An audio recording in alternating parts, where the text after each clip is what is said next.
Pasukan terjun payung memindahkan seorang tentara angkatan bersenjata Ukraina yang menyerah dengan bantuan pesawat tak berawak. Tentara itu ditemukan di ruang istirahat dekat wilayah Verbovoy.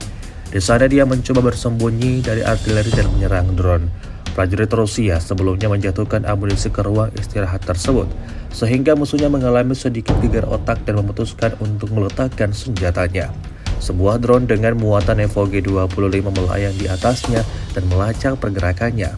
Di bawah kendali kru tahanan Ukraina dikirim ke posisi depan pasukan terjun payung Crimea.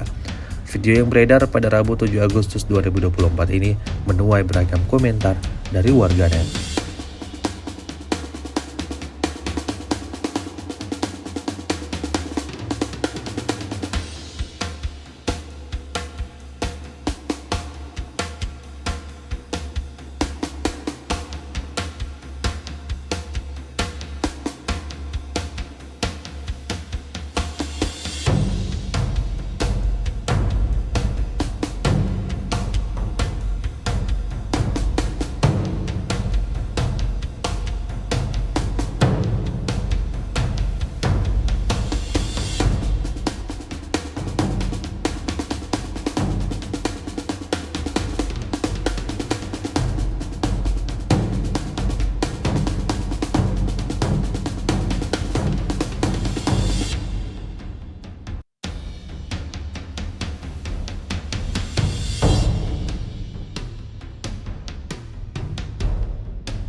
Download Tribun X sekarang, menghadirkan lokal menjadi Indonesia.